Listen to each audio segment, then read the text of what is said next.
Nos encontramos con Feña Ortali en Colonia del Sacramento, en Uruguay, a medio camino entre su ciudad natal de Buenos Aires y Montevideo. Feña es conocido por su gran aporte cultural. Hace 5 años edita, escribe y dirige la revista de improvisación teatral Status. Comenzó su carrera hace 15 años, fundó la compañía Global Impro, es docente de talleres de dramaturgia improvisada, recorrió muchas ciudades del mundo, actualmente vive y trabaja en Madrid. Feña, ¿cómo llegaste a la impro? Por curiosidad, yo había empezado a hacer teatro tradicional, clásico, en el año 2000.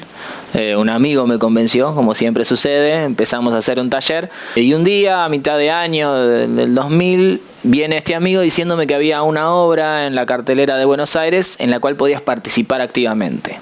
Ya dijimos, estábamos 20 años diciendo que nos podían hacer subir al escenario a actuar, no lo dudamos y fuimos. Y resultó ser un match de improvisación de Mosquito Sancineto, uno de los primeros, de los pioneros en la improvisación en Buenos Aires. Fuimos a ver el espectáculo, quedamos completamente anonadados y al otro día fuimos a nuestro docente en ese momento de teatro, tratar de convencerlo que hagamos improvisación. El tipo muy vieja escuela, muy texto, muy whisky en la mano, sangre, sexo y drama, y de alguna manera lo convencimos de hacer impro de caraduras completamente. No teníamos ninguna base técnica y empezamos a investigarla. Feña, ¿qué representa la impro en tu vida? Terminé la secundaria, empecé a estudiar hotelería porque quería viajar por el mundo, trabajando en hoteles, cruceros, bares y demás. Y en el último año de estudiar empecé a hacer teatro, conocí la impro y terminé viajando por el mundo haciendo improvisación. Siempre digo que en realidad el deseo primario era el de viajar y el vehículo que encontré fue el del teatro y más precisamente el de la impro.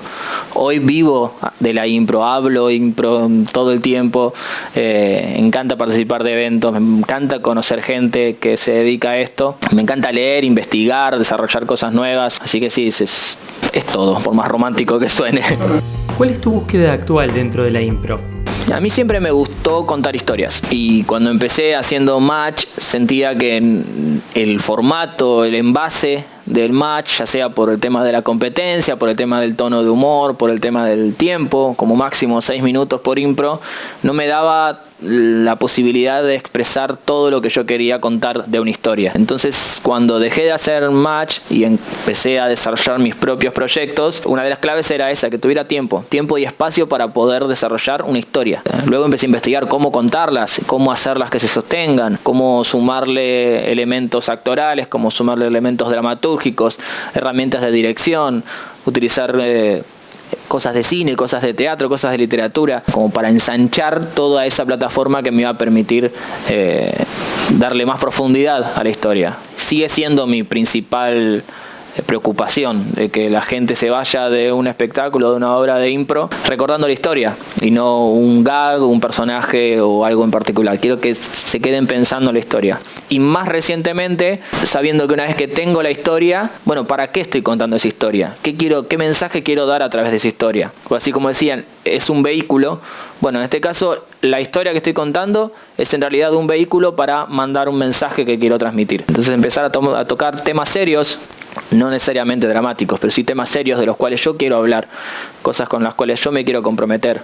Digo, si la impro es un arte como cualquier otra, todo arte es vehículo de comunicación y de transmitir el mensaje. Hoy estoy comprometido en eso, en que cada frase que digo la estoy escribiendo conscientemente en busca de entregar un mensaje. El improvisador tiene un triple rol de actor, narrador y director. ¿Cuál de estos roles crees tú que está siendo descuidado? Yo creo que dentro de esa tríada, la pata más floja, a mi entender, sigue siendo la interpretación.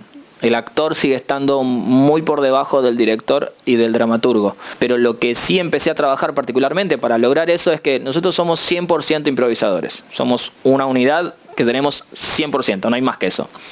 Si dividimos nuestro esfuerzo todo el tiempo en 3 partes, nos queda un 33,3 periódico por ciento de cada parte y es muy poco.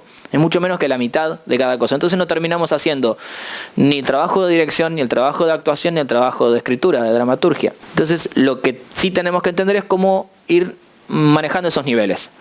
Si yo estoy en escena y tengo la posibilidad de contar con compañeros fuera de escena, si es un trabajo grupal, yo debería estar mucho más centrado en mi trabajo como actor y como dramaturgo de mis propios diálogos y de la escena que estoy montando, pero sobre todo como actor, estoy ahí presente. Y los que están afuera están más pendientes del rol de director, porque primero, el de actor lo tienen en cero, porque no están en escena. Y el de dramaturgo sí, quizás en la secuencia de escenas que pueden estar pensando o analizando. Pero si yo no estoy pendiente de la dirección, puedo levantar los porcentajes, tanto de actuación como de dramaturgia. Y lo mismo de afuera. El que está afuera ve todo y sabe cuándo editar, cuándo cambiar de escena. Toma decisiones de director. Entonces tiene seguramente en un 60-70% ese rol, porque ya se ahorró un montón del de actor que no está usando. Entonces si aprendemos a jugar con eso, me parece que ahí es donde podemos nivelar un poco. Cuéntame sobre tu taller Dramaturgia Improvisada y el libro Gramática de la Fantasía que tanto referencias en tus trabajos. Dramaturgia Improvisada fue el primer taller que desarrollé personalmente. Realmente descubrí qué es lo que quería yo transmitir como docente, como improvisador, qué es lo que sentía que faltaba. Era esta, estructuración de las historias. Todas las historias tienen que pasar por introducción, nudo, desenlace. No podemos evitar esas tres tramas aristotélicas. O sea, ya lo dijeron hace un montón de años, ¿por qué no lo vamos a hacer? Entonces empecé a investigar sobre qué cosas necesitamos para cada parte. Y diferentes libros, diferentes películas, diferentes autores me fueron inspirando a las diferentes partes. De ese primer taller de dramaturgia se fueron desprendiendo, como que cada unidad fue tomando su propio lugar y se desarrollaron talleres como satélites. Y el libro de Gianni Rodari llegó a mis manos, un regalo de mi mujer. Me lo regaló y me lo devoré enseguida. Es un libro muy, muy interesante que cuenta las experiencias de un docente, Gianni Rodari, italiano, que se dedicó a ir recabando toda la información que podía llegar a tener de los chicos en las escuelas. En vez de ir y dar clases, se sentaba y trataba de absorber todo lo que los chicos le podían dar. Empezaba a jugar con eso, con la utilización de la fantasía, con la utilización del error creativo, con la idea de los juegos de palabras y cómo está todo ahí latente. Y los chicos lo tienen muy, muy claro. Nosotros no podemos enseñarle a un chico a improvisar. Son improvisadores natos. Lo que hacemos es reaprenderlo de adultos, porque ya lo sabíamos hacer. La sociedad, la educación, la escuela, todo eso nos pone las barreras. Luego tenemos que trabajar muchísimo para derribarlas. Entonces, si realmente podemos quizás entender eso y robarle esas cosas, esa energía a los chicos, ya está. Trabajé 15 años con chicos y siempre me volvía con cosas muy interesantes de lo que podía escuchar, lo que podía ver, las respuestas. Es una fuente inagotable de recursos. Y en particular el libro de Gianni Rodari lo pone de manifiesto muy claramente. La cantidad de ejercicios que utilizo de ese libro es increíble. ¿Qué requiere la impro en Iberoamérica para dar un salto cualitativo? Estudiar, conocerse, participar de festivales, ver muchísimo. Yo siempre pongo el mismo ejemplo. Mi primer festival en España, no sé qué hubiera pasado si no hubiera visto una obra de teatro improvisada de Impro Madrid, se llamaba Puzzle, que era una historia de 1 hora, 2 actores. Creo que no sé si le pedían algo al público, inclusive estamos hablando del 2005. Y la historia estaba tan bien actuada y tan bien hecha que en un momento me emocioné. Y no sabía que podía emocionarme viendo un espectáculo de improvisación.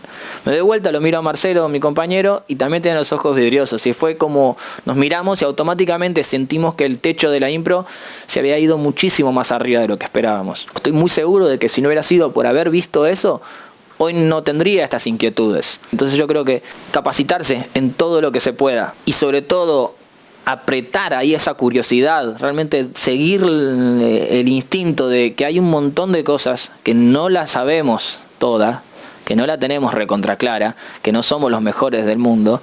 Eso me parece que es algo fundamental a la hora de hacer crecer cualitativamente, ya que cuantitativo hay mucho. Darle un toque de calidad sí, puede ser feo, pero compararse con los demás y ver qué es lo que nos falta, qué es lo que nos sobra, y de ahí trabajar y trabajar. ¿Qué diferencias y puntos en común encuentras entre la impro del sur y del norte? Algo que descubrí con los viajes es una especie de sistema de círculos que tiene que ver con cuál es la raíz, quién plantó la semilla de la impro en cada lugar. Tenemos todo lo que es Latinoamérica, España, Italia, quizás algo de Francia. Tiene un sistema muy parecido de teatralidad en la impro, de corporalidad, de que nos gustan las historias, mientras que por otro lado el hemisferio norte, de la escuela norteamericana, Canadá y todo el norte de Europa tiene otro sistema muy diferente. que es mucho más verbal, es mucho más rápido, mucho menos corporal. No cuentan historias, sino escenas. Y me parece que la clave está en el cruce de esos dos círculos. Si nosotros podemos aprender a parar la pelota, a hacer que las escenas sean más anchas que largas, vamos a ganar muchísima más teatralidad. Y lo mismo del otro lado, si los del hemisferio norte aprenden a ponerle más interpretación, a que la historia tenga una sucesión de eventos y que haya como un resultado final, que el personaje se modifique a lo largo de la historia, parece que ahí está la posta. En el Ecuador tiene que estar el improvisador perfecto, que está teñido por ambos mundos. ¿Qué espectáculos de festivales te han llamado la atención? Siempre me vengo de un festival como modificado por algún espectáculo en particular. Y me viene a la cabeza uno reciente del año pasado. Es un espectáculo de una compañía de Inglaterra, de Londres, se llama Showstoppers. Hacen una comedia musical improvisada. Es increíble porque tiene que ver un poco con la formación del actor inglés, que todos saben cantar, bailar y actuar. Entonces de repente era una obra de teatro, era una comedia musical donde había gente que bailaba muy bien, que cantaba muy bien y que actuaba muy bien y que además eran graciosos. Y después hace unos años, ya por otros motivos, quizás por su teatralidad, por su originalidad en el montaje, Pasajeros de Gustavo Miranda y César Gobea. Ya de por sí la idea, una coproducción entre un improvisador de Medellín y un improvisador de Sao Paulo.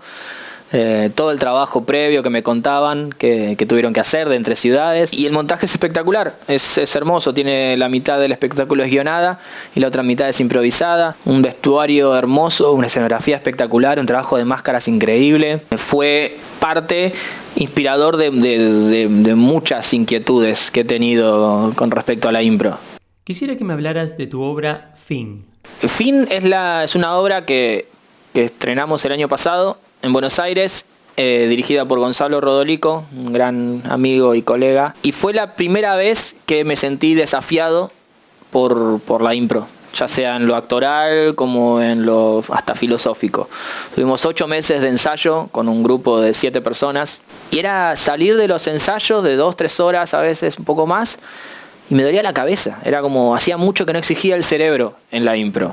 Llega un momento que uno empieza a hacer la plancha, que empieza a jugar ya con lo que sabe y deja de exigirse. Entonces, por primera vez volver a sentir ese cosquilleo del miedo, inclusive, de no sé si voy a poder hacer esto, de exigirme actoralmente y como improvisador, fue increíble. Es una idea muy revolucionaria en el sentido de que no contamos una historia, si se puede decir, pero en 3 universos.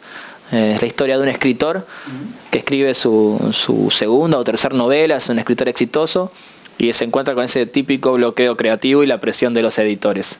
Entonces por momentos vemos su vida cotidiana y lo que va escribiendo. Por otros momentos vemos las historias que escribe o la historia que está escribiendo. Y hay un tercer quiebre, que es otro tercer universo, que son esas musas o esos personajes que luego van a interpretar los personajes de la obra, que tienen a su vez sus propios conflictos. Entonces hay como una especie de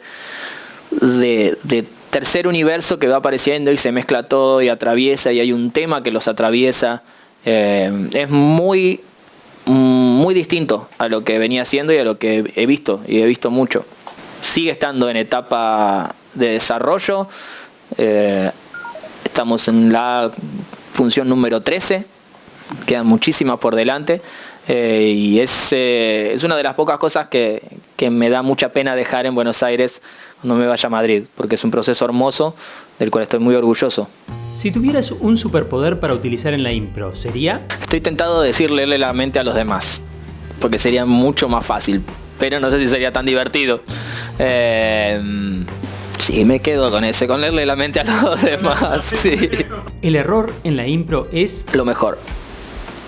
Es lo mejor. Es la chispa creativa.